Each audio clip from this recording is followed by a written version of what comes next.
जय हिंद। आज की क्लास में हम लोग हिंदी 100 अंक के काव्य खंड के जो महत्वपूर्ण लघु उत्तरीय प्रश्न हैं, मतलब 2 अंक स्तरीय जो प्रश्न हैं, उस 2 अंक स्तरीय प्रश्नों पर परिचर्चा करेंगे। और ये प्रश्न परीक्षा के दृष्टिकोण से बड़ा महत्वपूर्ण है। और जितने भी प्रश्नों पर आज के क्लास में हमारी परिचर्चा होगी, ये सभी प्रश्न बिहार इंटरमीडिएट बोर्ड के द्वारा पूछा जा चुका है। तो आइए प्रारंभ करते हैं। पहला प्रश्न है, कवि अपने एक आंख की तुलना दर्पण से क्यों किया है? कवि अपने एक आंख की तुलना दर्पण से क्यों किया है? आपका उत्तर होगा, कवि अपनी एक आंख की तुलना दर्पण से इसलिए किया है क्योंकि संसार के लोग जितना 2 आंख से देखते हैं, कवि वह सब एक ही आंख से देखते हैं।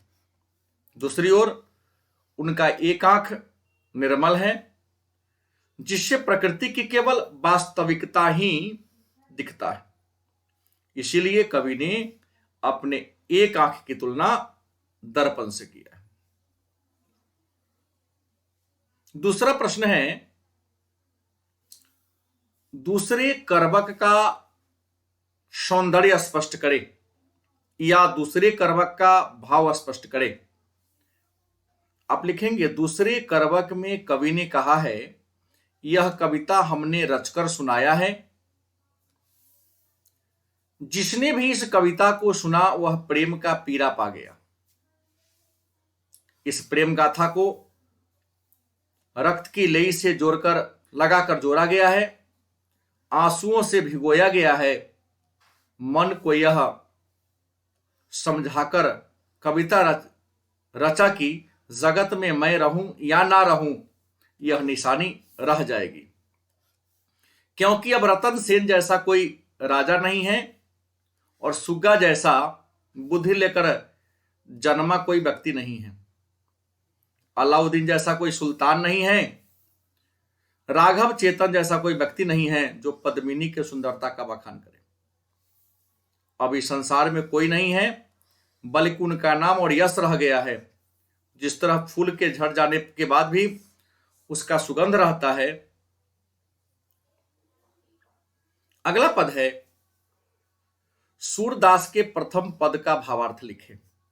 सूरदास के प्रथम पद का भावार्थ लिखें। आप लिखेंगे, सूरदास ने अपने पहले पद में लिखा है कि हे ब्रजराज, भोर हो रही है, जागिए। कमल के फूल खिल गए हैं, कुमुद के पुष्पों ने अपनी पंखुड़िया को समेट लिया है, भंवरी लताओं में छुप गए हैं, मुर्गे एवं अन्य पक्षियों का कोलाहल सुनाई दे रहा है, वनराज आवाज दे रहे हैं, गौशालाओं में गाय रंभा रही है तथा बछड़ा को दूध पिलाने के लिए दौड़ी चली आ रही है। चंद्रमा का प्रकाश मंद हो चुका है, सूर्य की किरणें चारों ओर फैल रही है, लोग भजन कीर्तन गा रहे हैं। हे कृष्ण, हे श्याम, हे कमल के समान हाथों वाले श्याम, जागिए, सवेरा हो गया है। अगला प्रश्न है, कवि कृष्ण को जगाने के लिए क्या क्या उपमा देते हैं?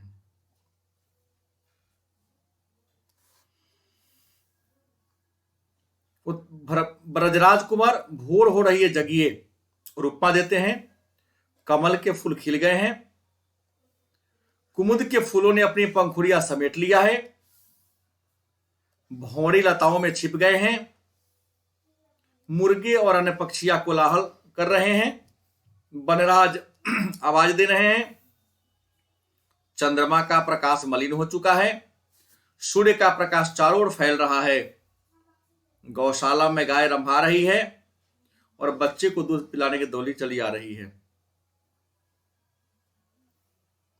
कमल के समान हाथों वाले श्याम, जगिए। हे कमल के समान हाथों वाले श्याम, जगिए। प्रश्न है अगला, तुलसीदास अपनी बात सीधे राम से न कहकर सीता से क्यों कहलवाना चाहते हैं? तुलसीदास अपनी बात स्वयं न कह करके सीता के माध्यम से क्यों कहलवाना चाहते हैं? उत्तर होगा, तुलसीदास अपनी बात सीधे राम से ना कहकर सीता के माध्यम से इसलिए कहलवाना चाहते हैं क्योंकि उन्हें डर है कि उनके पापी आचरण पर प्रभु श्री राम कुपित हो सकते हैं। दूसरी ओर माता सहृदय होती है, अपने पुत्र के अनेक अवगुण को सह लेती है। मां ममतामयी और दयामयी होती है। दूसरी ओर सीता राम की भार्या है और उनके सिफारिश को टालना संभव नहीं है। इसलिए तुलसीदास अपनी बात सीता के माध्यम से राम तक पहुंचाना चाहते हैं। अगला प्रश्न है, तुलसीदास को किस बात की भूख है? तुलसीदास को किस बात की भूख है? उत्तर होगा, गोस्वामी तुलसीदास को भक्ति रूपी अमृत की भूख है। गोस्वामी तुलसीदास को भक्ति रूपी अमृत की भूख है, इसलिए वे श्री राम से भक्ति की भिक्षा मांगते हैं। अगला प्रश्न है, तुलसीदास की भक्ति भावना का परिचय दें। तुलसीदास के भक्ति भावना का परिचय दें। अब लिखेंगे, गोस्वामी तुलसीदास राममार्गी विचारधारा के एक महान संत कवि हैं। तुलसीदास की भक्ति भावना दास्य भाव की है, जिसमें अपने आराध्य पर अपार विश्वास है। उनके मन में रक्षा की कामना है। वे राम को करुणा के सागर, दया के निधान मानते हैं। तुलसीदास ने अपने को नीच और मलिन मानते हुए हमेशा अपने ऊपर कृपा बनाए रखने की रट लगा रहे हैं, ताकि कलिकाल के प्रभाव से उनकी रक्षा हो सके। अगला प्रश्न है, नाभादास ने छप्पय में कबीर के किन विशेषताओं का उल्लेख किया है? नाभादास ने छप्पय में कबीर के किन विशेषताओं का उल्लेख किया है? उत्तर होगा, नाभादास ने छप्पय में कबीर के विशेषताओं का वर्णन करते हुए लिखा है, कबीर वैसे लोगों की आलोचना किया है जो अधर्म के मार्ग पर चलता है। कबीर ने योग, व्रत, दान, भजन के महत्व को बताया है। कबीर ने कभी भी पक्षपात पूर्ण बात नहीं किया है, किसी के अहित की बात नहीं किया है। कबीर वही बोले जो लोगों के हित की हो। कबीर कभी भी सुनी सुनाई बातों पर विश्वास नहीं किया है। कबीर वर्णाश्रम व्यवस्था को भी नहीं माना है। अगला प्रश्न है, भूषण ने शिवाजी की तुलना किससे किया है? भूषण ने शिवाजी की तुलना किससे किया है? तो भूषण ने शिवाजी की तुलना इंद्र से, बरवाग्नि से, रघुकुल के राजा श्री राम से, पवन से, शिव से, परशुराम से, जंगल की आग से, चिता से, तेज प्रकाश से और कृष्ण से किया है। अगला प्रश्न है, छत्रसाल की तलवार कैसी है, वर्णन करें। छत्रसाल की तलवार कैसी है, वर्णन करें। आप लिखेंगे, छत्रसाल की तलवार चमचमाती तेज धार वाली है। जब वह म्यान से निकलती है तब प्रलयकारी सूर्य के किरण के समान प्रतीत होती है। वह शत्रु दल के हाथियों को उसी तरह तहस नहस कर देती है जिस प्रकार सूर्य का प्रकाश अंधकार को नष्ट कर देती है। उनकी तलवार इतनी तेज गति से चलती है कि शत्रुओं के गले पर लपक कर नागिन के समान लिपट जाती है और देखते ही देखते उसके मुंड को धड़ से अलग कर देती है। वे शत्रु के सिर को ऐसे काटते हैं मानो भगवान रुद्र को मुंड का माला आवृत करके उन्हें रिझाने का प्रयास कर रहे हैं। अगला प्रश्न है, भूषण रीति काल के किस धारा के कवि हैं? भूषण रीति काल के किस धारा के कवि हैं? उत्तर होगा, भूषण रीति काल के सिद्ध काव्य धारा के कवि हैं। भूषण रीति काल के सिद्ध काव्य धारा के कवि हैं। उन्होंने आचार्यत्व को महत्व नहीं दिया, बल्कि स्वच्छंद काव्य की रचना की। अगला प्रश्न है, हृदय की बात का क्या अर्थ है? हृदय की बात का क्या अर्थ है? उत्तर होगा तुमुल कोलाहल कलह में, कविता में हृदय की बात का अर्थ है जब चारों ओर घनघोर कोलाहल और अशांति का वातावरण विद्यमान हो, उस समय हृदय की बात मन मस्तिष्क को शांति पहुंचाती है, सांत्वना प्रदान करती है और अच्छे मार्ग पर चलने को सिखाती है। अगला प्रश्न है, तुमुल कोलाहल कलह में कविता का केंद्रीय भाव क्या है? तुमुल कोलाहल कलह में कविता का केंद्रीय भाव क्या है? आप लिखेंगे तुमुल कोलाहल कलह में कविता का केंद्रीय भाव है संसार में चारों ओर अशांति का माहौल है और इस अशांति के माहौल में व्यक्ति फंसकर छटपटा रहा है। मानव का मन बड़ा चंचल है, वह मोह माया में फंसकर भ्रमित हो रहा है। चारों ओर अनेक पीड़ाओं से युक्त है, मानव की स्थिति अत्यंत दुखद है। कवि कहना चाहते हैं मानव को इससे मुक्ति मिल सकती है, इसका एक ही उपाय है, अपने हृदय की बात को माने, उनका सम्मान करे और उसके अनुसार चले, क्योंकि हृदय की बात मानकर चलना ही क्या है? कल्याणकारी। अगला प्रश्न है, पुत्र को छौना कहने का मतलब क्या है? पुत्र को छौना कहने का मतलब क्या है? उत्तर होगा छौना हिरण का शावक होता है, वह कोमल, सुंदर और चंचल होता है। माताएं अधिक प्यार से अपने पुत्र को भी छौना कहती है। हिरण के अनेक शत्रु होते हैं, अतः वह हर समय अपने छौना को बचाने का प्रयास करती है। ठीक इसी प्रकार नवजात शिशु के भी अनेक सारी बीमारियां हो सकती है, अतः मां उस बीमारी से बचाने का प्रयास करती है और हमेशा उसे अपने गोद में रखती है और उसके बात को गौर से सुनती है। अतः कविता में पुत्र के लिए छौना शब्द का प्रयोग बड़ा ही सार्थक प्रतीत होता है। अगला प्रश्न है, प्रातः काल का नभ कैसा था या कैसा है? उत्तर होगा प्रातः काल का नभ गहरा नीला, शंख के समान पवित्र और उज्जवल है। मानो ऐसा लगता है किसी ने राख से चौका को लिप दिया हो, अथवा ऐसा लगता है काली सील पर राख केसर से किसी ने धो दिया हो, लाल केसर से किसी ने धो दिया हो। नेक्स्ट है, लाल केसर और लाल खड़िया चाक किसके लिए प्रयुक्त हुआ है?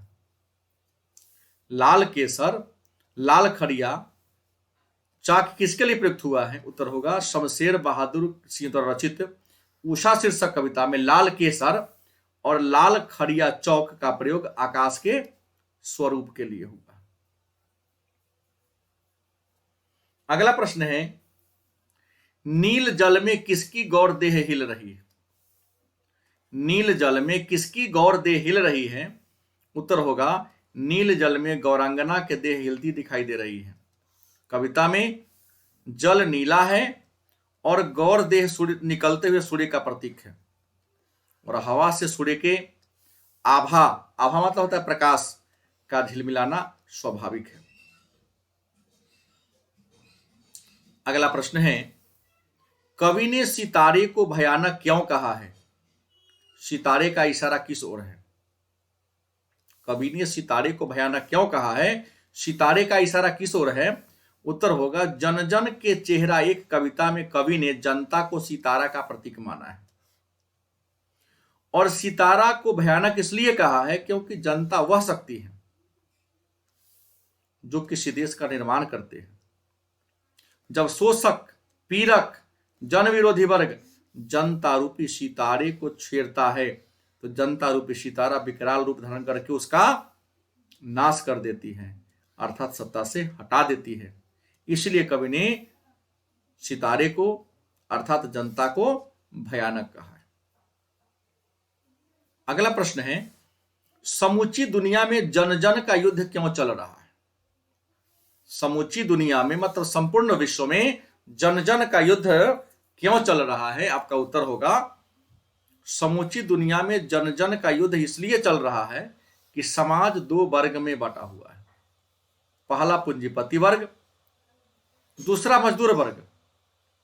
मजदूर वर्ग को सर्वहारा वर्ग भी कहा जाता है। श्रमिक वर्ग मेहनत करता है और इसकी मेहनत पर पूंजीपति वर्ग ऐशो आराम करते हैं, उनका शोषण करते हैं, उनके श्रम का उचित मजदूरी नहीं देते हैं, उनका रोटी छीनने का प्रयास करते हैं। इसलिए लोगों में आक्रोश भड़क गया है और संपूर्ण दुनिया में सर्वहारा वर्ग अपने अस्तित्व को बचाने के लिए शोषक वर्ग और पूंजीपति वर्ग के विरुद्ध युद्ध कर रहे हैं। मतलब जन जन का युद्ध इसलिए चल रहा है क्योंकि अपने हित की रक्षा करना चाहते हैं। हरचरना कौन है? प्रश्न है, हरचरना कौन है, उसकी पहचान क्या है? उत्तर होगा, अधिनायक शीर्षक कविता में हरचरना आम आदमी है जिसकी स्थिति बहुत दयनीय हुई है। वह फटा पुराना कपड़ा पहना हुआ है और राष्ट्रगीत गा रहा है। उसकी ऐसी स्थिति का कारण अधिनायक है। अगला प्रश्न है, डरा हुआ मन बेमन जिसका बाजा रोज बजाता है। बेमन का क्या अर्थ क्या है? डरा हुआ मन बेमन जिसका बाजा रोज बजाता है, यहां बेमन का अर्थ क्या है? उत्तर होगा, अधिनायक शीर्षक कविता में बेमन का अर्थ है बिना मन के। अधिनायक चाहता है सभी उसका गुणगान करे, अतः आम जनता अधिनायक के डर से इच्छा न होते हुए भी उनका गुणगान कर रहा है और राष्ट्रगीत गा रहा है। अगला है, भारत के राष्ट्रगीत में जनगण मन अधिनायक जय है। भारत के राष्ट्रगीत जनगण मन अधिनायक जय है से इस कविता का क्या संबंध है? उत्तर होगा, रघुवीर सहाय ने भारत के राष्ट्रगान से अधिनायक शब्द लिया है और बताया है कि सभी लोग अधिनायक का गुणगान कर रहे हैं।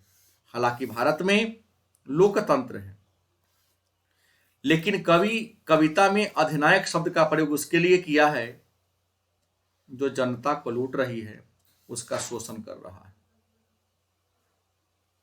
अगला प्रश्न है, बिटिया से क्या सवाल किया गया है? बिटिया से क्या सवाल किया गया? उत्तर होगा, प्यारे नन्हे बेटे शीर्षक कविता में विनोद कुमार शुक्ल ने बिटिया से सवाल किया है, बताओ आसपास कहां कहां लोहा है। अगला प्रश्न है,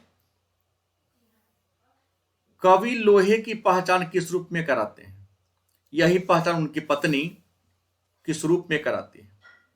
उत्तर होगा, प्यारे नन्हे बेटे शीर्षक कविता में कवि लोहा की पहचान फावड़ा, कुदाली, टंगिया, बसुला, खुरपी, बैलगाड़ी के चक्के का पट्टा, बैल के गले की कांसा की घंटी के भीतर का गोला, यह सारे लोहे के उपकरण कर्म का प्रतीक। पत्नी भी लोहे को पहचान कराती है और कहती है, बाल्टी, कुएं की लोहे की घिर्री, छत्ते की कांडी, डंडी, चाकू, भिलाई, बालाडीला, जगह जगह लोहे का क्या है? टीला है। अगला है, उत्सव कौन मना रहा है? उत्सव कौन और क्यों मना रहा है? उत्तर होगा, शासक वर्ग के साथ सारा शहर उत्सव मना रहा है। जनता को यह कहा गया है कि उनकी सेना विजय प्राप्त करके लौट रही है, इसलिए संपूर्ण शहर उत्सव मना रहा है। नागरिक क्यों व्यस्त है? क्या उनकी व्यस्तता जायज है? उत्तर होगा, हार जीत शीर्षक कविता में नागरिक विजय पर्व मनाने में व्यस्त है। हार जीत शीर्षक कविता में नागरिक विजय पर्व मनाने में व्यस्त है, लेकिन उनकी व्यस्तता जायज नहीं है क्योंकि विजय के बारे में उनके पास पूरी जानकारी नहीं है कि विजय किसकी हुई है, राजा की या सेना की या प्रजा की। मात्र राजा के आदेश का पालन हो रहा है और उत्सव मनाया जा रहा है। अगला प्रश्न है, बूढ़ा मशक वाला किस जिम्मेवारी से मुक्त है? बूढ़ा मशक वाला किस जिम्मेदारी से मुक्त है? सोचिए अगर वह जिम्मेवारी उससे मिलती तो क्या होता। उत्तर होगा बूढ़ा मशक वाला जो सड़क सींच रहा है, बूढ़ा मशक वाला जो सड़क सींच रहा है उसकी जिम्मेवारी केवल सड़क सींचने की है, सच बोलने की जिम्मेदारी से वह क्या है, मुक्त है। फिर भी वह सच बोल रहा है और कह रहा है गाजे बाजे के साथ हमारी विजय नहीं पराजय आ रही है। लेकिन कवि के अनुसार अगर उसे सच बोलने की जिम्मेवारी होती तो वह कहता हमारी जीत नहीं बल्कि हार हुई है, क्योंकि युद्ध और युद्ध के कारण का विवरण नहीं है। युद्ध में कितना सेना गया था, कितना वापस आ रहा है, कितना शहीद हो गया, यह आम जनता को नहीं बताया गया। अगला प्रश्न है गद्य कविता क्या है, इसकी क्या विशेषता है। गद्य कविता क्या है, इसकी क्या विशेषता है। उत्तर होगा गद्य कविता उस कविता को कहते हैं जो आकार में छोटी होती है, उसे कहानी के रूप में लिखा गया होता है, लेकिन इसकी विशेषता है कि इसमें कहानी के माध्यम से सारी बातों को इस तरह से रखा गया है कि वह कविता जैसा प्रतीत होता है। अगला प्रश्न है हार जीत कविता में मशक वाले की क्या भूमिका है। हार जीत कविता में मशक वाले की क्या भूमिका है। उत्तर होगा हार जीत शीर्षक कविता में मशक वाले की भूमिका सड़क को साफ करने और उसे सींचने की है।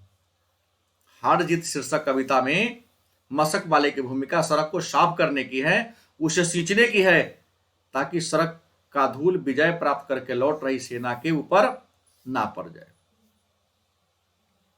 अगला प्रश्न है पंच परमेश्वर के खो जाने को लेकर कवि क्यों चिंतित है। पंच परमेश्वर को खो जाने को लेकर कवि क्यों चिंतित है।